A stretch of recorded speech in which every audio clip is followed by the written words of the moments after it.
नमस्कार। स्वागत है एसएससी एआई प्रेप में, जहां हम आसान भाषा में रोचक सामान्य ज्ञान के तथ्यों को समझेंगे। आज हम विजयनगर साम्राज्य के बारे में एक महत्वपूर्ण पहलू पर चर्चा करेंगे, इसके शाही पुरोहित और उनके शासकों के साथ उनका संबंध। सर, क्या विजयनगर साम्राज्य में शाही पुरोहितों का कोई विशेष महत्व था? बिल्कुल, विजयनगर साम्राज्य में शाही पुरोहितों की भूमिका बेहद महत्वपूर्ण थी। वे केवल धार्मिक मार्गदर्शन ही नहीं देते थे, बल्कि राजनीतिक मामलों में भी सलाहकार की भूमिका निभाते थे। उनका शासक पर गहरा प्रभाव था। तो क्या आप कुछ प्रमुख शाही पुरोहितों और उनके शासकों के बारे में बता सकते हैं? हाँ, आइए देखते हैं। कृष्ण शक्ति आचार्य हरिहर राय द्वितीय के शाही पुरोहित थे। हरिहर राय द्वितीय के शासनकाल में साम्राज्य का विस्तार हुआ था और कृष्ण शक्ति आचार्य ने उनके शासन में धार्मिक और आध्यात्मिक मार्गदर्शन प्रदान किया। नरसिंहाचार्य देवराय द्वितीय के शाही पुरोहित थे। देवराय द्वितीय के शासनकाल में साम्राज्य की स्थिरता और संस्कृति का संरक्षण हुआ। रघुनाथ दीक्षित कृष्णदेवराय के शाही पुरोहित थे। कृष्णदेवराय के शासनकाल को विजयनगर साम्राज्य का स्वर्णिम काल माना जाता है। और अंत में तताचार्य रामाराय के शाही पुरोहित थे। रामाराय के शासनकाल के दौरान तेलिकोटा का युद्ध हुआ था, जिसके बाद साम्राज्य का पतन शुरू हुआ। इस प्रकार हम देखते हैं कि शाही पुरोहितों का शासकों के जीवन और शासन में महत्वपूर्ण योगदान था। तो सही मिलान क्या होगा? कृष्ण शक्ति आचार्य हरिहर राय द्वितीय, नरसिंहाचार्य देवराय द्वितीय, रघुनाथ दीक्षित कृष्णदेवराय और तताचार्य रामाराय। याद रखने की एक आसान युक्ति, प्रत्येक पुरोहित के नाम के पहले अक्षर और शासक के नाम के पहले अक्षर पर ध्यान दें। इससे मिलान करना आसान हो जाएगा। सर, क्या आप बता सकते हैं कि विजयनगर साम्राज्य का वो पहला शासक कौन था जिसने महाराजाधिराज की पदवी धारण की थी? एक बेहतरीन प्रश्न। महाराजाधिराज की उपाधि सर्वोच्च शाही पदवी थी, जो साम्राज्य के परम शासक को मिलती थी। विजयनगर साम्राज्य में यह उपाधि पहली बार हरिहर द्वितीय ने धारण की थी। हरिहर द्वितीय? क्या आप उनके बारे में और बता सकते हैं? निश्चित रूप से। हरिहर द्वितीय विजयनगर साम्राज्य का तीसरा शासक था, जो बुक्का प्रथम के बाद गद्दी पर बैठा था। उसके शासनकाल में साम्राज्य का काफी विस्तार हुआ और शांति और स्थिरता बनी रही, जिसने भविष्य की समृद्धि का मार्ग प्रशस्त किया। उसने महाराजाधिराज की उपाधि धारण करके अपने साम्राज्य के सर्वोच्च अधिकार को प्रदर्शित किया। याद रखें, हरिहर और बुक्का भाई थे और इन्होंने ही विद्यारण्य के मार्गदर्शन में 1336 में विजयनगर साम्राज्य की नींव रखी थी। बुक्का प्रथम ने साम्राज्य का काफी विस्तार किया था। सर, विजयनगर साम्राज्य से जुड़ी कुछ महत्वपूर्ण घटनाएं दी गई हैं। हम्पी को राजधानी बनाना, मोहम्मद बिन तुगलक का दक्षिण भारत पर आक्रमण, गोवा पर पुर्तगालियों का कब्जा और देवराय द्वितीय का शासनकाल। क्या आप इन घटनाओं को सही कालक्रम में व्यवस्थित करने में मेरी मदद कर सकते हैं? जरूर। ये एक अच्छा प्रश्न है जो हमें विजयनगर साम्राज्य के इतिहास को गहराई से समझने में मदद करेगा। सबसे पहले मोहम्मद बिन तुगलक का दक्षिण भारत पर आक्रमण हुआ था, जो लगभग 1320 के दशक में हुआ था। उसके बाद लगभग 1336 में हम्पी को विजयनगर साम्राज्य की राजधानी बनाया गया था। देवराय द्वितीय का शासनकाल 1424 से 1446 तक चला, जिस दौरान साम्राज्य अपने चरम पर था। और अंत में 1510 में पुर्तगालियों ने बीजापुर सल्तनत से गोवा पर कब्जा कर लिया था। इसलिए सही क्रम ये है: मोहम्मद बिन तुगलक का आक्रमण, हम्पी को राजधानी बनाना, देवराय द्वितीय का शासनकाल और फिर गोवा पर पुर्तगालियों का कब्जा। तो इसका मतलब हुआ कि विकल्प 20 सही है ना सर? बिल्कुल सही। ये क्रम हमें विजयनगर साम्राज्य के विकास और विस्तार की एक स्पष्ट तस्वीर देता है। हम्पी, जो आज यूनेस्को की विश्व धरोहर स्थल है, उस समय अपने भव्य मंदिरों और जीवंत बाजारों के लिए जाना जाता था। देवराय द्वितीय के शासनकाल ने कला और साहित्य को भी बढ़ावा दिया था। और पुर्तगालियों के गोवा पर कब्जे ने भारत में यूरोपीय उपनिवेशवाद की शुरुआत की। नमस्ते सर जी। आराविडु वंश के शासकों का क्रम याद रखना थोड़ा मुश्किल लग रहा है। क्या आप मुझे इन शासकों तिरुमल देवराय, श्रीरंग देवराय, वेंकटपति राय और श्रीरंग द्वितीय को सही क्रम में लगाने में मदद कर सकते हैं? जरूर। ये एक महत्वपूर्ण प्रश्न है जो विजयनगर साम्राज्य के उत्तरार्ध को समझने में मदद करता है। आराविडु वंश विजयनगर साम्राज्य के पतन के बाद स्थापित हुआ था। सही क्रम ये है तिरुमल देवराय, फिर श्रीरंग देवराय, इसके बाद वेंकटपति राय और अंत में श्रीरंग द्वितीय। पर सर, मुझे ये याद रखने में थोड़ी मदद चाहिए। क्या आप थोड़ा विस्तार से समझा सकते हैं? बिल्कुल। तिरुमल देवराय आराविडु वंश के संस्थापक थे। उन्होंने लगभग 1570 से 1572 ईस्वी तक शासन किया। उनके बाद श्रीरंग देवराय ने 1572 से 1586 ईस्वी तक शासन किया।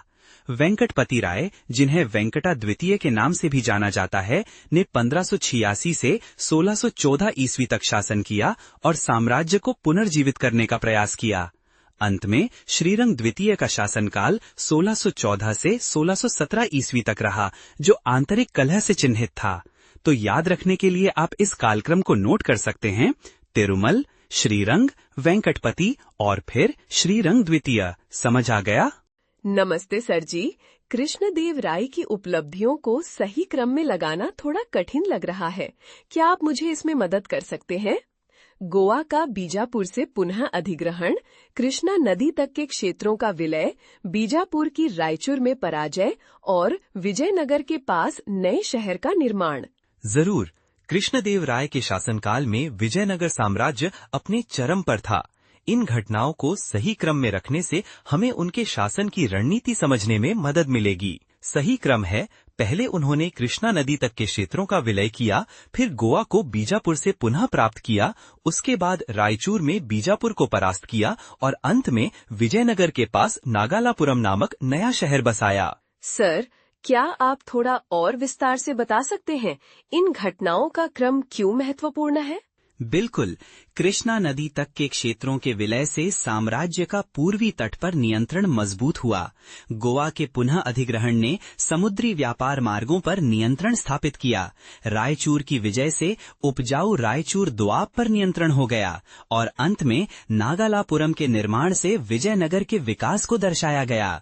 ये क्रम हमें कृष्णदेव राय की विस्तारवादी और विकासोन्मुख नीतियों को समझने में मदद करता है। नमस्ते सर जी। मुझे अच्युत देव राय के समय में विजयनगर आने वाले विदेशी यात्रियों के बारे में और जानना है। क्या आप कुछ जानकारी दे सकते हैं? जरूर।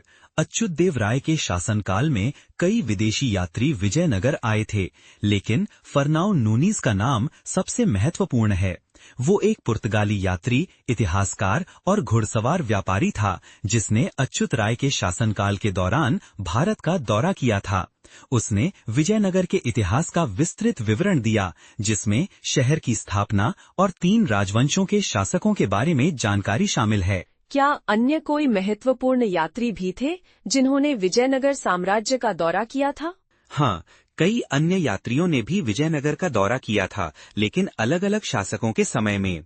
उदाहरण के लिए निकोलो डे कॉन्टी देवराय प्रथम के समय, अब्दुल रज्जाक देवराय द्वितीय के समय, डुआर्टे बारबोसा और डोमिंगो पाएस कृष्णदेव राय के समय में आए थे। इन सभी यात्रियों के विवरणों से हमें विजयनगर साम्राज्य की समृद्धि और शक्ति के बारे में अद्भुत जानकारी मिलती है। नमस्ते, मैं विजयनगर साम्राज्य के बारे में और जानना चाहती हूँ। मुझे पता है कि इसे एक स्वर्णिम काल माना जाता है, लेकिन किस शासक के शासनकाल में? बहुत अच्छा सवाल। विजयनगर साम्राज्य का स्वर्णिम काल कृष्णदेव राय के शासनकाल 1509-1530 ई को माना जाता है। यह काल कला, साहित्य और वास्तुकला के क्षेत्र में अद्भुत प्रगति के लिए जाना जाता है। इस समय कई मंदिरों का निर्माण हुआ, सिंचाई व्यवस्था को बेहतर बनाया गया और साम्राज्य की सीमाएं भी विस्तारित हुईं। कृष्णदेव राय को आंध्र भोज के नाम से भी जाना जाता है, क्योंकि वे कला और साहित्य के महान संरक्षक थे।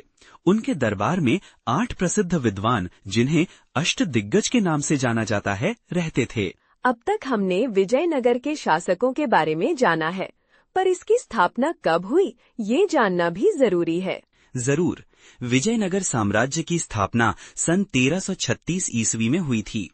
जब दिल्ली सल्तनत के शासक मोहम्मद बिन तुगलक की दक्कन में सत्ता कमजोर हो रही थी, उस समय हरिहर और बुक्का नाम के 2 हिंदू राजकुमारों ने कृष्णा और तुंगभद्रा नदियों के बीच एक स्वतंत्र राज्य की स्थापना की।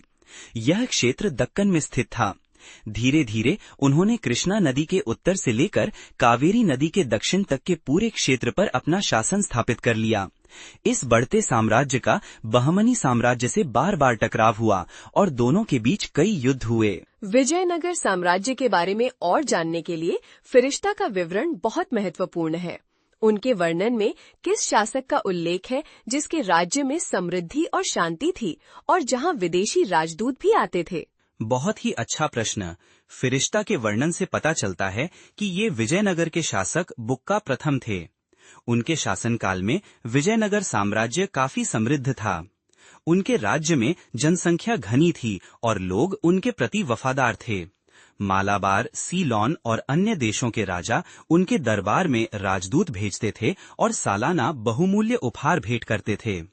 यह विवरण उनके शासन की शक्ति और प्रभाव को दर्शाता है। यह बुक्का प्रथम के शासन की समृद्धि और शांति का प्रमाण है। ये याद रखना महत्वपूर्ण है कि फिरिश्ता एक फारसी इतिहासकार थे और उनके लेखन से हमें विजयनगर साम्राज्य के बारे में महत्वपूर्ण जानकारियां मिलती हैं। विजयनगर साम्राज्य के बारे में हमने बहुत कुछ सीखा है, लेकिन मुझे ये जानने में बहुत रुचि है कि किस राजा ने पहली बार चीन के साथ राजनयिक संबंध स्थापित किए थे।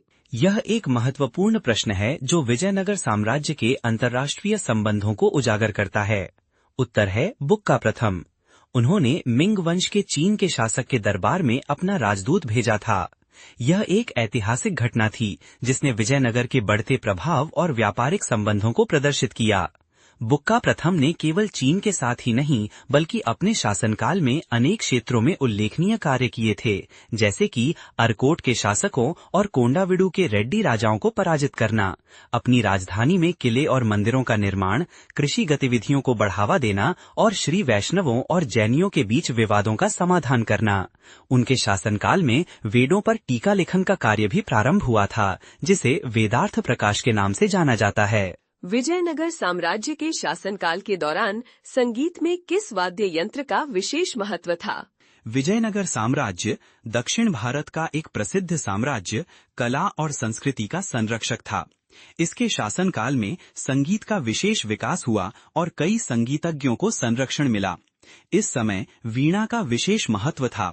यह वाद्य यंत्र विजयनगर साम्राज्य में प्रमुख स्थान रखता था और कर्नाटक संगीत के विकास में इसकी महत्वपूर्ण भूमिका रही। इस समय के दो महत्वपूर्ण संगीत ग्रंथों का भी उल्लेख करना चाहूंगा। विद्यारण्य द्वारा रचित संगीतासार और रामामाथ्य द्वारा रचित स्वरमेल कलानिधि। ये संस्कृत में लिखे गए ग्रंथ संगीत के सिद्धांतों पर प्रकाश डालते हैं। अन्य वाद्य यंत्रों जैसे सितार और तबला का विकास मुगल काल में हुआ था, जबकि मृदंगम एक बहुत पुराना भारतीय वाद्य है। ये किस बहमनी सुल्तान ने अपनी सेना का पुनर्गठन किया था, जिसमें सेनापति को अमीरुल उमरा कहा जाता था और बर्बरदारान नामक अधिकारियों का एक समूह बनाया गया था, जिसका काम जरूरत के समय सैनिकों को जुटाना था। सुल्तान के पास 4000 अंगरक्षक भी थे, जिन्हें खसाहा खेल कहा जाता था। बहुत ही रोचक प्रश्न। ये सैन्य सुधार बहमनी साम्राज्य के दूसरे शासक मोहम्मद प्रथम ने किए थे। उनका शासनकाल 1358 से 1377 ईस्वी तक रहा। उन्होंने अपने पिता अलाउद्दीन बहमन शाह से गद्दी संभाली थी। मोहम्मद प्रथम के शासनकाल में उनके साम्राज्य और पड़ोसी साम्राज्यों विजयनगर और वारंगल के बीच कई युद्ध हुए। उनका सबसे महत्वपूर्ण योगदान सेना में सुधार था। उन्होंने सेनापति का पदनाम अमीरुल उमरा रखा। बर्बरदारान नामक अधिकारियों का एक दल बनाया जो सैनिकों को जुटाने का काम करता था और 200 यक्का जवान या सिलादारान नियुक्त किए जो सुल्तान के निजी हथियारों की देखभाल करते थे। इसके अलावा उनके पास 4000 खास अंगरक्षक खसाहा खेल भी थे। 1368 में विजयनगर के दूसरे राजा बुक्का को मोहम्मद प्रथम ने कई बार हराया था। मोहम्मद प्रथम पहले मुस्लिम शासक थे जिन्होंने तुंगभद्रा नदी पार करके विजयनगर के इलाके में प्रवेश किया था। ये दिखाता है कि उन्होंने अपनी सेना को कितना मजबूत बनाया था। हरिहर और बुक्का ने किस साम्राज्य की नींव रखी थी? ये एक महत्वपूर्ण प्रश्न है। हरिहर प्रथम और उनके भाई बुक्का राय प्रथम ने दक्षिण भारत के दक्कन पठार पर विजयनगर साम्राज्य की स्थापना की थी। यह वर्ष 1336 की बात है। उस समय मोहम्मद बिन तुगलक का दक्कन क्षेत्र में प्रभाव कमजोर हो रहा था और इसी अवसर का लाभ उठाते हुए इन दोनों भाइयों ने कृष्णा और तुंगभद्रा नदियों के बीच एक स्वतंत्र साम्राज्य की नींव रखी। धीरे धीरे उन्होंने दक्षिण में कावेरी नदी से लेकर उत्तर में कृष्णा नदी तक अपना साम्राज्य फहराया। विजयनगर साम्राज्य के सबसे प्रसिद्ध राजा कृष्णदेव राय थे, जिन्होंने कई युद्धों में विजय प्राप्त की थी और ओडिशा के राजा को परास्त करके विजयवाड़ा और राजमुंद्री को अपने साम्राज्य में मिला लिया था। तो उत्तर स्पष्ट है, विजयनगर साम्राज्य। बहमनी वंश की स्थापना किसने की थी? एक रोचक सवाल। बहमनी साम्राज्य की नींव अलाउद्दीन बहमन शाह ने 1347 ईस्वी में रखी थी। उन्हें हसन गंगू के नाम से भी जाना जाता था। ये याद रखना महत्वपूर्ण है क्योंकि यह दक्षिण भारत के इतिहास में एक महत्वपूर्ण मोड़ था। अलाउद्दीन बहमन शाह के बाद उनके पुत्र मोहम्मद शाह प्रथम ने गद्दी संभाली थी। तो हमारा उत्तर स्पष्ट है, अलाउद्दीन बहमन शाह। गोल गुम्बज कहाँ स्थित है? वाह, एक बहुत ही खूबसूरत और ऐतिहासिक स्मारक। गोल गुम्बज विजापुर में स्थित है। यह आदिल शाही राजवंश के मोहम्मद आदिल शाह 1626-1656 द्वारा बनवाया गया था। इसकी विशाल गुंबददार संरचना देखने लायक है। काले ग्रे बेसाल्ट पत्थरों से बनी इसकी दीवारें और सजावटी प्लास्टर काम इसे और भी आकर्षक बनाते हैं। इसके कोनों पर 7 मंजिला अष्टकोणीय मीनारें हैं और अंदर एक विस्परिंग गैलरी भी है, जहां आवाज कई बार गूंजती है। यह रोम के सेंट पीटर बेसिलिका के बाद दुनिया का दूसरा सबसे बड़ा गुंबद है। लगभग 51 मीटर ऊंचा और 44 मीटर बाहरी व्यास वाला यह गुंबद 18,000 वर्ग फुट के विशाल हॉल को ढकता है।